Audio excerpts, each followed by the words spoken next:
اللهم صل على سيدنا ونبينا مولانا محمد وبارك وسلم. اعوذ بالله من الشیطان الرجیم. فلا تجعلوا لله اندادا وانتم تعلمون. تو اللہ کے لیے مقابل نہ ٹھہراؤ اس حال میں کہ تم جانتے ہو. وانتم تعلمون یہ حال ہے پورا جملہ. ذل حال کیا ہے؟ فلا تجعلوا یہ ضمیر مخاطب ہے. اب اس پر یہ سوال ہوتا ہے کہ شرک کا ممنوع ہونا تو ہر حال میں ہے، چاہے کوئی اس کو جانتا ہو یا نہ جانتا ہو، جاہل عالم سب اس میں برابر ہیں. اور حال جب بنے گا تو حال جو ہے وہ عامل ذوالحال کی قید ہوتا ہے. تو گویا اس حالت میں کہ جانتے ہیں شریک ٹھہرانا ان کے لیے منع ہے، اور نہ جانتے ہو تو منع نہیں ہے. تو اس وجہ سے یہاں کہا کہ انتم تعلمون کا مطلب انتم اہل العلم، انتم من اہل العلم، یعنی تم علم اور عقل والے ہو. اور علم اور عقل ہونا یہ بہرحال تکلیف کے لیے شرط ہے. مکلف وہی ہوگا جو صاحب عقل ہو. تو صاحب عقل ہوتے ہوئے تم اللہ کے لیے مقابل نہ ٹھہراؤ، یہ اس کا حاصل نکلے گا. اور تعلمون کا مفعول جو ہے یہ ساقط ہے، یعنی نیت اور ارادے بھی نہیں ہے، یعنی تم اہل علم و عقل ہوتے ہوئے شریک نہ ٹھہراؤ. دوسرے یہ ہے کہ تعلمون کا مفعول نکالا جائے جو نیت اور ارادے میں ہے، وہ ما سبق کے مناسب ہو کہ تم یہ جانتے ہو کہ اللہ کا کوئی مقابل نہیں ہے. تو یہ جانتے ہوئے مقابل مماثل نہیں ہے، تو یہ جانتے ہوئے مقابل نہ ٹھہراؤ. تو اب یہ جاننا جو ہے وہ تکلیف کے لیے قید نہیں ہے، مکلف بنانے کے لیے شرط نہیں ہے، بلکہ یہ جانتا ہو نہ جانتا ہو سب کے لیے شرک سے نہیں ہے. تو اب اس صورت میں وانتم تعلمون یہ ذاتی توبیخ کے لیے ہے کہ جان بوجھ کر کے کوئی جرم کرتا ہے تو بڑا مجرم شمار ہوتا ہے. اس وجہ سے فرمایا کہ یہ جانتے ہوئے تو مقابل میں ٹھہراؤ. تو یہ قید جو ہے مزید توبیخ کے لیے ہوگی، تقیید کے لیے نہیں ہوگی. پہلا یہ ہوتا ہے حالم من ضمیر فلا تجعلوا، وانتم تعلمون فلا تجعلوا کی ضمیر سے حال ہے. و مفعول تعلمون مطروح، اور تعلمون کا مفعول یہ ساقط ہے، یعنی نیت اور ارادے میں نہیں ہے. تو مطلب یہ ہوا کہ حال حکم کہ مقابل نہ ٹھہراؤ اس حالت میں کہ تمہارا حال یہ ہے کہ تم اہل علم و نظر اور اصحابت رائے، علم و نظر اور اصحابت رائے والوں میں سے ہو. تو علم اور عقل والا ہونا یہ تو تکلیف کے لیے شرط ہے. تو اگر تم ذرا بھی غور کرو تو تمہاری عقل مجبور ہو ایک ایسے موجد کے اس بات پر، ممکنات کے ایک ایسے موجد کے اس بات پر جو واجب الذات ہونے میں منفرد اور مخلوقات کی مشابہت سے برتر ہے. اور جب تمہاری عقل اس کو مان لے گی تو تم کسی کو مقابل نہیں ٹھہراؤ گے. تو عقل والا ہونا تو بہرحال ہر تکلیف کے لیے شرط ہے. یا یہ ہے کہ مفعول تعلمون کا منوی ہے، یعنی نیت اور ارادے میں ہے. تو وہ منوی کیا ہے؟ انتم تعلمون انہا لا تماثلہ ولا تقدر علی مثل ما یفعلہ، اس کا مقابل و مماثل نہ ٹھہراؤ اس حالت میں کہ تم جانتے ہو کہ اس کا کوئی مماثل نہیں ہے اور نہیں اس کے فعل جیسے فعل پر قادر ہے. جیسے کہ ارشاد ہے حل من شرکائکم من یفعل من ذلک من شیء، کیا تمہارے شریکوں میں سے کوئی ایسا ہے جو اس میں سے کچھ کرے. تو اس دوسری تقدیر پر جب کہ تعلمون کا مفعول منوی ہو، تو اب یہ چونکہ مفعول خاص نکالا ہے کہ یہ جانتے ہو کہ اس کا کوئی مماثل نہیں ہے، یہ جانتے ہوئے تم اس کا مماثل اور مقابل نہ ٹھہراؤ. تو اس سے مقصود ہے توبیخ اور تثریب، زجر کرنا اور ملامت کرنا، اور حکم کو مقید کرنا نہیں، حکم کو مقید اور اس پر محدود کرنا نہیں. اس لیے کہ عالم اور جاہل جو علم پر قادر ہے یہ دونوں ہی مکلف ہونے میں برابر ہیں. یہ ہو گیا. اور اصل میں یہ ہے کہ یہاں پر فلا تجعلوا للہ اندازہ یہ مرتب ہو رہا ہے وعبدوا پر، وعبدوا ربکم، تم عبادت کرو اپنے رب کی جس نے تم کو اور تمہارے رسول کو پیدا کیا، اور جس نے تمہارے لیے زمین کو فرش بنایا، آسمان کو شامیانہ بنایا، تمہارے لیے آسمان سے پانی اتارا، پھر اس سے پھل نکالے۔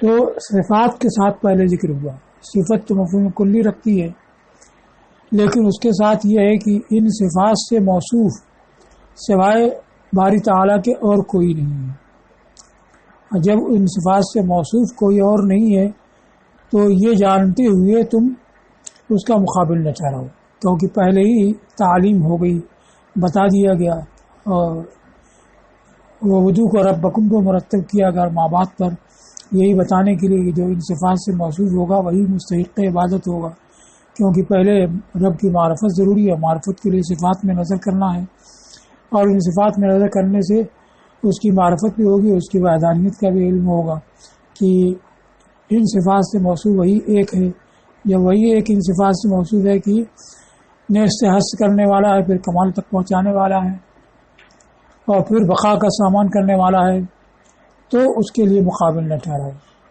اسی لیے تو اللہ کے لیے مقابل نہ ٹھہرائے، اسی لیے فلا تجعلوا لہ نہیں آیا۔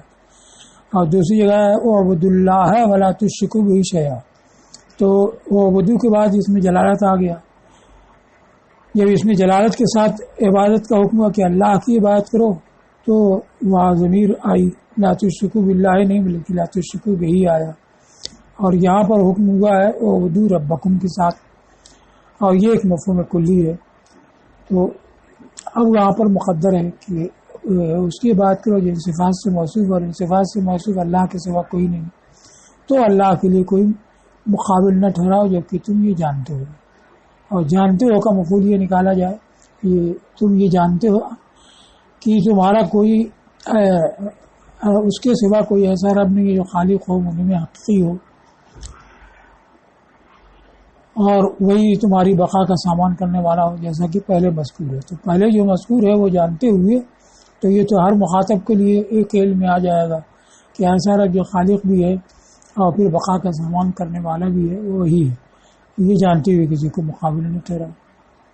اب یہ خلاصہ بیان کیا مصنف نے ان دونوں آیتوں کا، یعنی وعبدوا ربکم سے لے کر کے وانتم تعلمون تک 2 آیتیں ہوتی ہیں، تو ان دونوں کا حاصل بیان کیا ہے کہ یہ جان لو کہ ان دونوں آیتوں کا مضمون ہے اللہ تعالیٰ کی عبادت کا حکم، اور اس کے ساتھ شرک سے نہیں، اور اس کی جانب اشارہ جو اس حکم کی علت ہے اور جو اس نئی کی مقتضی ہے، کہ حکم دیا گیا کہ اللہ کی عبادت کرو اور اس کا غیر کو اس کا شریک اور مقابل نہ ٹھہراؤ، تو کیوں یہ حکم دیا گیا اس کا بیان ہے۔ بیان ہوا انہ رتب الامر بالعبادت علی صفۃ الربوبیہ، کیونکہ وعبدوا ربکم آیا ہے تو اس کا بیان کیا ہے کہ عبادت کے حکم کو ربوبیت کی صفت پر مرتب کیا، اس بات کا پتہ دینے کے لیے کہ ربوبیت یہی عبادت کے واجب ہونے کی علت ہے، کیونکہ مشتق پر حکم ہوتا ہے تو اس بات کی دلیل ہوتا ہے کہ مادہ اشتقاق وہی اس حکم کا سبب ہے۔ تو ربکم کے اوپر جب وعبدوا مرتب ہوا تو اس سے معلوم ہوا کہ رب ہونا ہی اس کی عبادت کے واجب ہونے کا سبب ہے۔ اب اس کا رب ہونا، اس کا ربوبیت، اس کی ربوبیت اور اس کی مخلوق کے لیے اس کی پرورش کیسے ہے تو اس کی تفصیل یہ ہے۔ ثم بینا ربوبیتہ، پھر اپنی ربوبیت کو اس طرح سے بیان کیا کہ وہ ان کو پیدا کرنے والا بھی ہے اور ان کے اصول کو بھی پیدا کرنے والا ہے۔ وما يحتاجون الیہ فی معاش من المقلہ والمذلہ والمطاعم والملابس،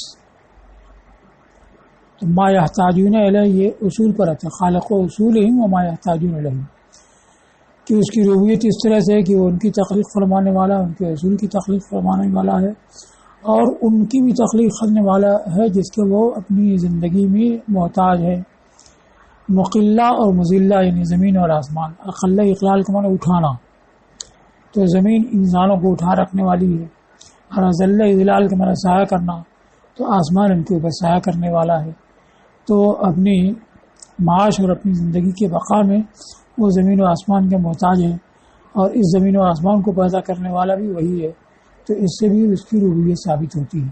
اور پھر اس کے بعد ان کی بقا کے لیے رزق کا سامان کرنے والا بھی وہی ہے، کہ اس کے بعد فرمایا فاخرج بھی میرا ثمرات رزقا لکم، تو اس کو کہا کہ جو جس کے حاجت مند ہیں، یعنی زمین اور آسمان، اور مطاعم اور ملابس، کھانے پینے اور پہننے کی چیزیں۔ مطاعم کے تحت مشارب بھی داخل ہے، کہ طعمہ کبھی شربہ کے معنی بھی آتا ہے، جیسے پانی پہ گزرنا تھا بنی اسرائیل کی ایک قوم کو، تو یہ فرمایا گیا کہ اس سے کوئی پیے نہیں، ومن لم یطعمہ فإنہ منی، جو اس سے نہ پیے گا تو وہ میرے مجھ سے ہوگا۔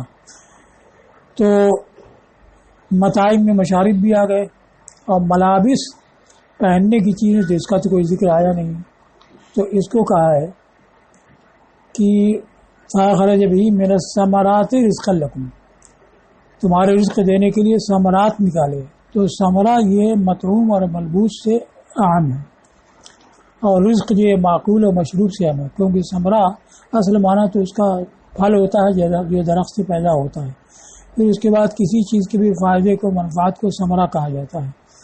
تو ثمرہ جو ہے وہ کھانے پینے کی چیز بھی، لباس پہننے کی چیز بھی، رہنے کی چیز بھی، تو سب اس کے تحت آ جائیں گے۔ اور ایسے ہی رزق خالی کھانے پینے کے لیے ہی نہیں بولا جاتا ہے، بلکہ جو کچھ بھی اللہ نے دیا ہو سب کے لیے بولا جاتا ہے۔ مما رزقناہم ينفقون، ہم نے جو رزق دیا اس سے صرف کرتے ہیں، یعنی جو کچھ بھی ان کو بخشا ہے اس سے وہ صرف کرتے ہیں۔ تو اب جن چیزوں کے محتاج ہیں وہ زمین و آسمان بھی ہیں، کھانے پینے پہننے کی چیزیں بھی ہیں، ان سب کا اس نے انتظام کیا۔ تو اس طرح سے وہ اس کی ربوبیت ہے کہ وہ ان کو پیدا کرنے والا بھی ہے اور ان کی بقا کا سامان کرنے والا بھی ہے۔ اب اس کے بعد آیا فلا تجعلوا للہ اندادا، تو اس کو کہا ہے کہ پھر جب یہ ایسے امور تھے، حکم پہلے تو ربوبیت پر مرتب ہوا کہ رب کی عبادت کرو، اور رب ایک عام مفہوم ہے، لیکن جب یہ صفت ذکر کی کہ تم کو بھی پیدا کرنے والا ہے، تمہارے اصول کو بھی، تمہاری ضروریات کو بھی، تو یہ سب ایسے امور تھے جن کے اوپر اس کے سوا کوئی قادر نہیں ہے، شاہدتاً علی وحدانیتی، اور یہ سب اس کے ایک ہونے پر گواہ ہیں۔ تو شرک سے نہیں کو اس پر مرتب کیا کہ جب یہ ان صفات سے موصوف سوائے اللہ کے کوئی نہیں ہے تو اللہ کے لیے شریک اور مقابل نہ ٹھہراؤ۔ یہاں تک ہو گیا۔ اب ایک چیز اور بیان کی ہے کہ یہ ظاہر معنی جو ہے وہ تو مراد ہی ہوگا، اس کے ساتھ ساتھ کچھ باطنی معنی کی طرف اشارہ ہو، یہ ہو سکتا ہے، لعل سے بیان کیا کیونکہ یہ منسوس نہیں ہے۔ اور شاید کہ اللہ سبحانہ وتعالیٰ نے آیت اخیرہ وہی الذی جعل لکم الارض فراشا والسماء بناء فاخرج به من الثمرات وانزل من السماء ماء فاخرج به من الثمرات رزقا لکم فلا تجعلوا للہ وانتم تعلمون۔ تو شاید کہ اللہ سبحانہ وتعالیٰ نے آیت اخیرہ سے اس کے ساتھ جس کے اوپر ظاہر دلالت کر رہا، جس کے بارے میں کلام لایا گیا ہے، اس کے ساتھ ارادہ کیا ہو الاشارۃ الی تفصیل خلق الانسان وما افاض علیہ من المعانی والصفات علی طریقۃ التفصیل، انسان کی تخلیق کی تفصیل کی طرف اور جو اس کے اوپر معانی اور صفات کا فیضان کیا ہے ان کی طرف اشارہ کرنا چاہا ہو بطور تمثیل۔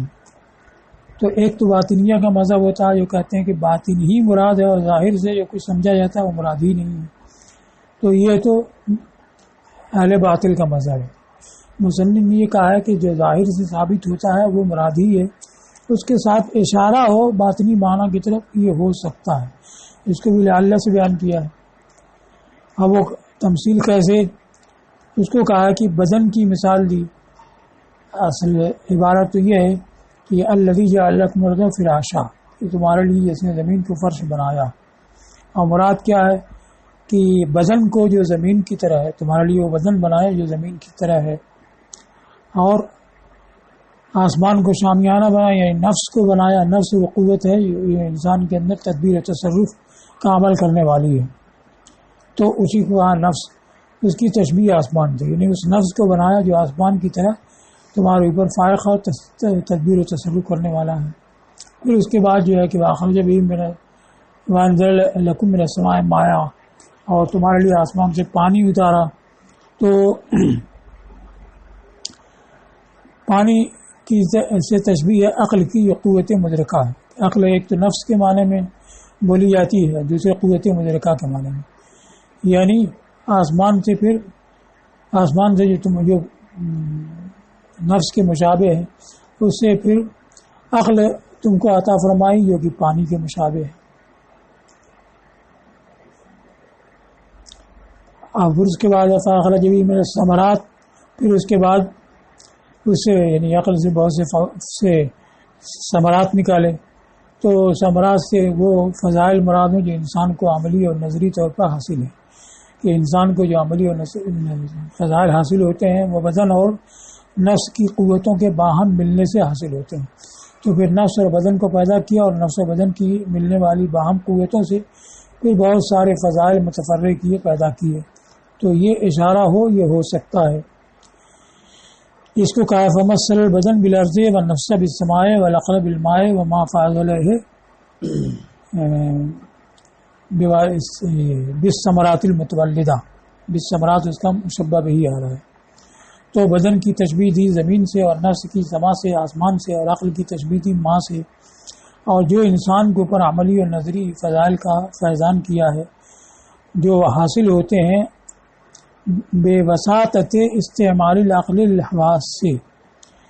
یہاں عقل سے مراد ہے قوت نفس، یعنی نفس کے حواس کو استعمال کرنے کے واسطے سے اور نفس و بدن کی قوتوں کے باہمی ملنے کے واسطے سے جو عملی نظری فضائل حاصل ہوتے ہیں، ان کی تشبیہ ہے بالثمرات المتولدہ، ان ثمرات سے جو آسمان کی فاعلی قوتوں سے اور زمین کی انفعالی قوتوں کے باہم ملنے سے حاصل ہوتے ہیں، فاعل مختار کی قدرت سے. اس کی جانب اشارہ ہو سکتا ہے فَإِنَّ لِكُلِّ آیَةٍ ظَاہِرًا وَبَاطِنًا، کہ ہر آیت کے لیے ایک ظاہر اور ایک باطن ہے. وَلِكُلِّ حَدٍّ مُطَّلَعًا، اور ہر ایک کے لیے ہر حد کے لیے ایک آگاہی اور اطلاع کی جگہ ہے. یہ حدیث سے اقتباس ہے. حدیث میں آیا لِكُلِّ آیَةٍ مِنْهَا ظَاہِرٌ وَبَاطِنٌ وَلِكُلِّ حَدٍّ مُطَّلَعٌ، کہ ہر آیت کا ایک ظاہر و باطن ہوتا ہے اور ہر ایک کے لیے ایک حد ہے جو اس کی آگاہی ہونے کی جگہ ہے. تو جیسے کہ علوم ظاہر یہ معلوم ہوتے ہیں آیات سے، اس طرح سے کہ عربیت میں مہارت ہو، پھر ناسخ منسوخ، اسباب نزول وغیرہ کو جانتا ہو. اور باطنی معنی کا ادراک ہوتا ہے تسبیح باطن سے. باطن کے تزکیہ سے جب نفس روشن ہوتا ہے تو باطنی معنی کا انکشاف ہوتا ہے. تو باطنی معنی کے انکشاف کی جگہ وہ ہے جب کہ ریاضت باطن ہو جائے. تو اسی طریقے سے جو ظاہر معنی ہے وہ مراد ہے، اس کے ساتھ ساتھ اس معنی کی جانب اشارہ یہ ہو سکتا ہے.